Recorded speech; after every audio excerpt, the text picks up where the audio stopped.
Hi friends, welcome to Swati Surbhi Astro. Hope you all are doing well nowadays. Today in this video, we would be talking about the formation of the Kemadram Yoga. Now, in one of my earlier videos on this channel itself, I have talked about the formation of the Kemadram Dosha. However, Kemadram Yoga is very different from the formation of the Kemadram Dosha. There are certain circumstances under which the Kemadram Dosha actually gets converted into a Kemadram Yoga, and then it brings good results in the life of the native. So what are these circumstances which lead to the conversion of the Kemadram Dosha into a Kemadram Yoga? So let us understand the difference between Kemadram Dosha and Kemadram Yoga first. To understand this difference more clearly, I have taken the example of two sets of people. Now, the first set of people are those who lack the support of well-wishers in their life in their times of need, which often leads them to the path of pessimism, loneliness, and wrong decision making. However, they do not really learn from the mistakes done by them in the past. The second set of people are also those who lack the support of well-wishers in their life, but are able to receive divine help in their times of need, and this often helps them to rectify the mistakes or to learn from the mistakes done by them in the past. Through these lessons or through the application of these lessons, these second set of people are able to improve their lives to such an extent that they often get regarded as leaders or as legends in their field of work.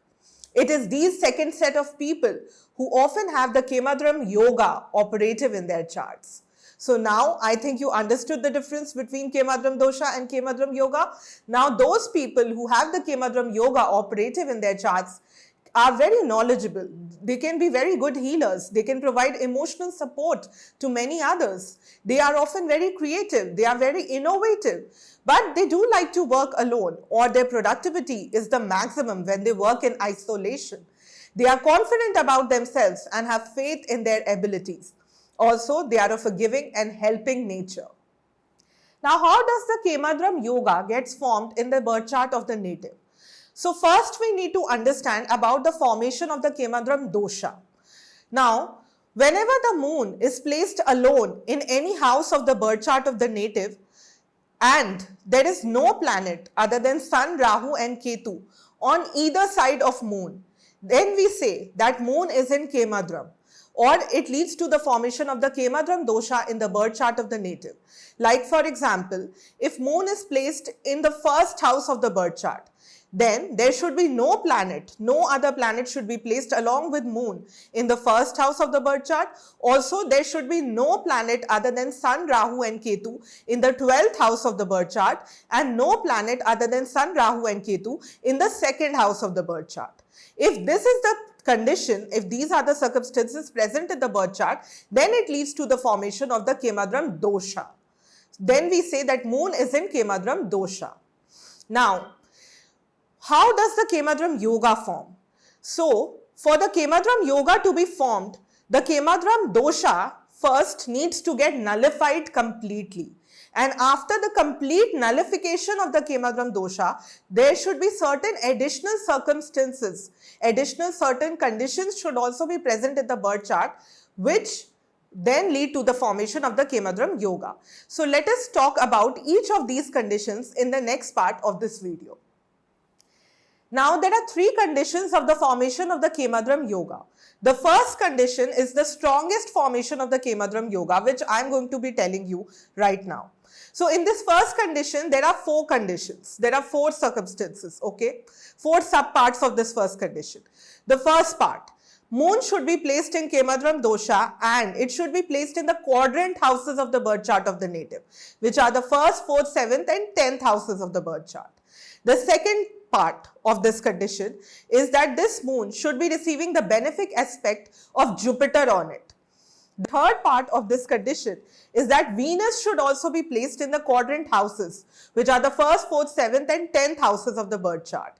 So when these three parts are there, then it leads to the nullification of the Kemadram Dosha. Now the fourth part.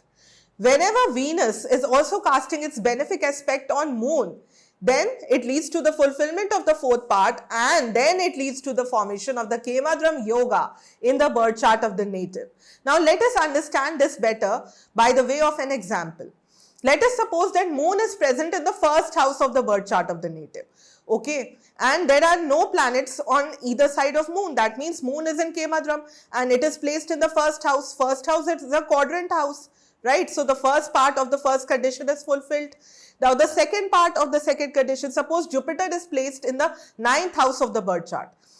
Now this Jupiter is casting its fifth aspect on moon. So moon is receiving the benefic aspect of Jupiter. The second part is also fulfilled. Now the third part. Suppose Venus is also placed in the seventh house of the birth chart. So Venus is placed in the quadrant houses because seventh house is a quadrant house. So the third part of the first condition is fulfilled. So the Kemadram dosha is successfully nullified in this case. Now the fourth part of the first condition is that Venus should be aspecting moon. Yes, in this case Venus is casting its seventh aspect on the planet moon. So it leads to the formation of the Kemadram yoga. Now this is actually a real chart of one of my clients which I have discussed right now, and he's at a very high position in his career. So whenever the Kemadram yoga is formed in this manner, which is the strongest manner which I discussed right now, then such a person can be very wealthy, fortunate and famous and even powerful in his lifetime. Now let me talk about the second condition of the formation of the Kemadram yoga. So for this, the first part of the second condition is that moon placed in Kemadram dosha should be placed in the nakshatra of Jupiter. So when this happens, it leads to the nullification of the Kemadram dosha. Now the second part of the second condition says that if there are benefic planets sitting in the 6th, 7th and 8th houses of the birth chart also, then it leads to the formation of the Kemadram yoga. Okay, now whenever the Kemadram yoga is formed in this manner, then such a person can become very successful in his career. Now let us talk about the third way of formation of the Kemadram yoga. So for this, firstly, moon should be present in Kemadram dosha. Now suppose moon present in Kemadram dosha has another planet placed in quadrant from the moon, and then this moon in Kemadram dosha is receiving the benefic aspect of two or more planets, of two or more natural benefic planets like Jupiter, Venus or Mercury. Then it leads to the formation of the Kemadram yoga. But this is a weak formation of the Kemadram yoga. However, such a person can be very knowledgeable and can also be good at healing others. So friends, this was all in this video about Kemadram yoga. I hope you all liked this video and gained some little knowledge out of it. If you all like this unique concept about Kemadram yoga, then please do like this video, share it with your friends and family members, and please do subscribe my channel. The name of my channel is Swati Surbhi Astro, and I would continue putting in more efforts to bring in such more unique videos for you in the future as well. Thank you.